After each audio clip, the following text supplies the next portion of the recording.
다카이치 사나이 일본 총리의 대만 개입 발언으로 불거진 중일 갈등이 이번에는 군사 마찰로 번졌습니다. 일본은 중국 전투기가 자국 전투기를 레이더로 조준했다고 항의했는데 중국은 일본이 정상적인 훈련을 방해했다고 반발했습니다. 장효인 기자입니다. 다카이치 총리의 대만 유사시 개입 시사 발언으로 중일이 연일 으르렁대는 가운데 고이즈미 신지로 방위상이 새벽에 긴급 기자회견을 했습니다. 중국 항공모함 랴오닝함에서 발진한 전투기가 6일 오키나와 섬 남동쪽 공해 상공에서 일본 자위대 전투기에 레이더를 겨냥해 비추었다며 깊은 유감을 밝힌 겁니다. 레이더 조사는 오후 4시 반과 6시 반쯤 간헐적으로 이뤄졌고 이로 인한 피해는 없었지만 매우 위험한 행동이라고 비판했습니다. このような行動は航空機の安全な飛行に必要な範囲を超える危険な行為であり 당시 랴오닝함은 함재 전투기와 헬리콥터의 이착륙 훈련 중이었습니다. 전투기의 레이더 조사는 공격 목표를 정하는 화기 관제나 주변 수색 용도로 쓰이는데 방위성 당국자는 화기 관제용일 가능성이 있다고 했습니다. このような事案が発生したことはもう極めて残念です。中国側には強く抗議し、再発防止をこの厳重に申し入れするということを行いました。 중국 측 입장은 달랐습니다. 오히려 자위대 전투기가 여러 번 접근해 정상적인 훈련을 방해했다는 겁니다. 日方有关炒作与事实完全不符，我们严正要求日方立即停止污蔑抹黑，严格约束一线行动。 중일 갈등이 한 달째 돌파구를 찾지 못하는 가운데 현지 언론은 이번 사건으로 양국 간 긴장감이 한층 높아질 걸로 내다봤습니다. 연합뉴스 TV 장효인입니다.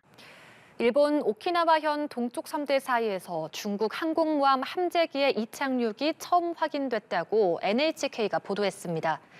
일본 방위성이 공개한 중국 랴오닝함의 항해 경로를 보면 오키나와 섬을 디귿자 형태로 에워싸듯 이동했는데 이 부근에서 중국군 항모 전투기의 이착륙이 확인된 것은 이번이 처음인 걸로 알려졌습니다. 랴오닝함에서는 6일과 7일 전투기와 헬리콥터가 각각 약 50회 이착륙했는데 지금까지 일본 영공 침범은 파악되지 않았습니다. 방위성은 호위함 대로지키로 감시하고 함재기 이착륙에 대응해 자위대 전투기를 긴급 발진하는 등 대응 중이라고 밝혔습니다. 일본이 중국 항공모함 함재기가 오키나와 인근 공해상에서 자위대 전투기에 레이더 조준을 했다고 밝힌 가운데 중국 측은 일본 책임론을 부각하는 데 주력하고 있습니다. 중국 신화통신 계열의 소셜미디어 계정 뉴탄치는 8일 게시물에서 일본이 새로운 사건을 만들어 초점을 옮기고 국면을 이탈하거나 흔들 가능성을 배제해서는 안 된다고 주장했습니다. 이 매체는 일본 측 주장이 중국은 매우 강하게 나오고 일본은 완전히 피해자 역할이라는 인상을 준다며 오만한 공연은 결국 막을 내릴 것이라고 비난했습니다. 중국군 항공모함 함재기가 일본 오키나와 인근 공해상에서 일본 자위대 전투기에 레이더 조준을 했다고 알려진 가운데 일본 정부가 이번 사안의 책임이 일본에 있다는 중국 측 주장을 반박했습니다. 일본 정부 대변인인 기하라 미노루 관방장관은 어제 지난 6일 중국군 전투기의 레이더 조사와 관련해 자위대 항공기가 중국 항공기의 안전 비행을 저해했다는 중국 측의 지적은 합당하지 않다고 밝혔습니다. 기하라 장관은 중국 측이 문제를 촉발했다고 거듭 강조하면서 중국군 동향을 경계, 감시하는 활동에 최선을 다하겠다고 덧붙였습니다. 네, 중국과 일본의 갈등이 경제, 문화를 넘어서 군사 영역으로까지 확산하면서 동북아시아 정세에 미칠 영향이 주목되고 있습니다. 한편 트럼프 2기 미국 행정부가 새 국가안보 전략을 발표했는데 북핵 문제를 전혀 언급하지 않은 데다 기존의 미국 외교 정책과는 다른 변화들이 많아서 해석이 분분합니다. 관련해서 자세한 내용들 조한범 통일연구원 석좌 연구위원과 함께 살펴보겠습니다. 안녕하십니까? 안녕하세요. 예. 먼저 중국과 일본의 갈등 상황. 중국 전투기가 일본 전투기에 레이저를 쐈다는 거 아니에요? 근데 일본이 되게 화를 냈더니 중국은 너네가 먼저 우리 훈련 구역에 침범한 거다 이렇게 말을 하고 있는 거예요. 어느 정도 이 갈등이 이어질까요? 최근에? 지금 상황이 심각한 게요. 예. 요즘 이제 자동차에도 레이더가 있죠. 후방 네. 레이더 같은 경우. 그러니까 여객기나 일반적인 항공기가 운항을 할 때는 항상 탐색 레이더를 켜놔요. 앞에 구름이 얼마나 있는지, 네. 장애물이 있는지. 그건 문제가 안 됩니다. 근데 지금 말하는 레이더는 뭐냐면은 FCR이라고 그래서 화기 통제 레이더예요. 사격 통제 레이더. 예. 뭐냐면 이 빔이 한쪽으로 투사가 돼서, 그러니까 일반 탐색 레이더는 이렇게 보면서 이제 장애물들을 보는데 예. 지금 일본이 말하는 레이더는 지금 그 목표물을 추적을 해서 거리를 산출해서 미사일을 발사하는 그 레이더예요. 네네. 그러니까 이 레이더가 일본 자위대 항공기에 맞으면 항공기가 알아요. 왜냐하면 빔이 강하니까. 예. 지금 그 얘기를 하는 거거든요.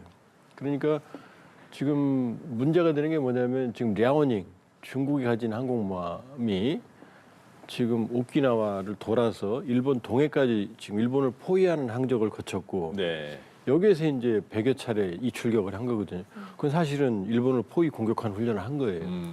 여기에 자위대기가 출동을 해서 이걸 감시하니까 예. 여기에 이제 사격 통제를 화기 통제를 쏜 거죠. 이건 굉장히 심각한 위협행위 사실입니다. 예. 근데 중국이 그 사실을 부인하질 않아요. 안 쐈다가 아니라 네. 쐈는데 니네들이 방해하니까 쐈다 이거거든요. 그러니까 예. 대놓고 충돌하는 거죠 지금.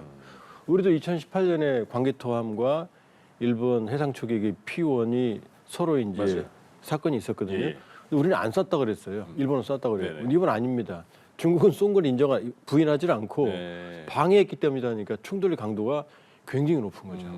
그러니까 이 중국은 그냥 대놓고 우리는 그렇게 강하게 부딪히겠다 이런 의도가 있는 거네요. 있는 거죠. 예. 그것도 한 번이 아니고 예.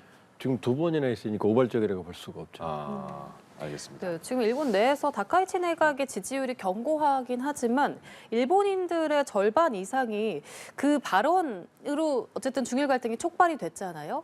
그래서 경제에 미칠 영향을 좀 우려한다는 여론조사가 나왔거든요. 이런 상황 속에서도 다카이치 총리가 자신의 발언을 철회하지 않는다는 의견을 밝히는 이 전략은 뭐라고 보십니까? 일단은 이제 뒷부분에서 다루겠지만 미국의 안보 전략이 소위 한 놈만 팬다. 중국만 억제한다는 게 확실합니다. 그리고 대만을 확고하게 안전을 보장하겠다는 게 있고 이 뒷배가 있는 거죠. 그리고 두 번째는 다카이치 내각 지지율이 이제 고공행진하는 게 두 가지인데 하나는 우경화, 보수 우경화. 예. 왜냐하면은 일본이 전반적으로 우경하고 있고 지금 참정당이라고 하는 극우 정당이 돌풍을 일으키고 있거든요. 이 우경화의 한 대상이 중국이에요.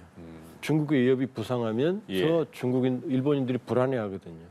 그러니까 중국의 강경한 태도를 보이니까 다카이치 총리 내각이 지금 75%까지 예. 올라갔거든요. 자민당도 동반 상승했어요.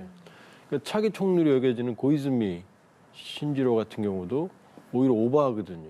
이 요나고니 섬 대만 앞까지 가서 미사일 설치 계획도. 네네. 그러니까 이제 우경화 흐름을 타는데 또 다카이치 내각의 고공행진한 또 다른 변수가 뭐냐면 경제예요. 아베노믹스를 추구하겠다. 아베 때 이 일본 경제가 성장했거든요. 그러니까 아베노믹스에 대한 향수가 있기 때문에 다카이치 총리가 아베노믹스를 한다고 그러니까 경기 부양에 대한 기대감 두 가지가 고공행진이거든요. 근데 이게 중국 문제에서 서로 충돌하거든요. 예. 그러니까 우경화는 맞는데 중국과 정면 충돌하게 되면 경제적인 피해는 불가피하거든요. 요 양가의 감정이 동시에 있는 거죠. 아, 그렇군요. 그러면 중국과 일본 간의 갈등 이런 갈등 속에서 미국은 어떤 느낌일지 트럼프 대통령은 중국 좀 그만하면 좋을 것 같은데라는 생각일지 아니면 일본 편을 들어야 될지 모르는 상황에서 주미 일본 대사가 공개적으로 트럼프 행정부에 지지해 주세요 정도까지 말을 했다는 거잖아요. 근데 미국은 큰 반응이 없는 거예요, 지금? 미국도 두 움직임이 동시에 있습니다. 예. 이번에 공개된 NSS 국가안보전략서에는 분명히 대만만 보호한다. 네. 한 놈만 팬다가 명확해요. 그러니까 다카이치는 그걸 아는 거죠. 근데 트럼프의 셈법은 또 달라요. 예. 지금 아까 보도가 나왔지만은 지금 지지율이 형편없거든요. 37%까지 떨어졌거든요. 예. 그 이유가 관세 정책, 경제 정책이고 여기에 지금 이걸 흔들 수 있는 게 바로 중국이거든요. 그러니까 에이펙에서 트럼프 시진핑이 만나서 겨우 봉합했거든요. 예. 지금 17조 원 풀었다고 그러지만 그 바로 콩 안 사가서 지금 타격받은 거거든요. 그랬더니 시진핑이 콩 사줄게. 그다음에 히토리오 통제 1년 유예할게. 겨우 중국 문제는 봉합했거든요. 예. 그러니까 미국의 전략은 중국을 압박하는 건 맞는데 트럼프의 정치적 이해가 굉장히 다른 거죠. 그러니까 트럼프 입에서는 다카이치를 지지하는 발언이 한 번도 나온 적이 없어요. 예. 그러니까 미국의 전략과 트럼프의 정치적 이해관계는 다른 거죠 지금. 예. 그러니까 지금 다카이치 총리 좀 속이 타죠. 명확하게 자기를 지지해주면 좋겠는데 그런 말 안 하거든요. 그런데 또 미국의 전략은 또 일본의 전략과 같거든요. 예. 여기도 좀 충돌하고 있죠. 그러면 그 트럼프 대통령의 생각은 다카이치 그 총리나 일본이 중국에 계속 이렇게 계속 심기를 건드리는 그런 상황을 어떻게 보고는 거예요? 그 상황을? 속으로는 아마 미국의 일반적인 전략으로는 뭐 큰 이견이 없죠. 왜냐하면 예. 미일 공조를 통해 중국을 압박하니까. 네. 근데 트럼프 입장에서는 괜히 긁어부스럼 만든다. 괜히 저게 터지면 미국이 연루가 되고 예. 그럼 결국 중국과 불편해지면 지금 내년 4월에 트럼프 대통령이 중국 가기로 했거든요. 그렇죠. 어쩌면 이제 그때 김정은 만날 수도 있는 상황이고. 예. 그 다음에 지금 시진핑 주석을 내년에 미국 국빈 방문으로 초청을 했어요. 네. 그러니까 지금 중국하고 잘 지내겠다는 거거든요. 근데 이게 계속 터지게 되면 미국이 끌려 들어가고 예. 그럼 결국 이 충돌 과정에서 지금 시진핑 트럼프 케미도 깨질 수가 있죠. 그러니까 트럼프 대통령은 지금 기분이 별로 좋지 않죠. 예. 중일 양국 간의 갈등이 고조되고 있는 가운데 일본이 대만과 가까운 일본 서남부 무인도 마게시마에서 군사시설 확충을 서두르고 있다고 중국 관영 매체들이 주장했습니다. 현지 시간으로 8일 중국 관영 글로벌타임즈가 중국 상업위성이 지난해 5월과 올해 9월 촬영한 규슈 가고시마현 마게시마의 위성사진을 공개하면서 일본이 1년여 만에 군사시설을 빠르게 건설하고 있다고 보도했습니다. 매체는 1년 전에는 없던 대형 구조물이 섬에 다수 들어섰고 활주로 윤곽도 선명하다며 주변 해역 선박 활동도 크게 늘었다고 주장했습니다.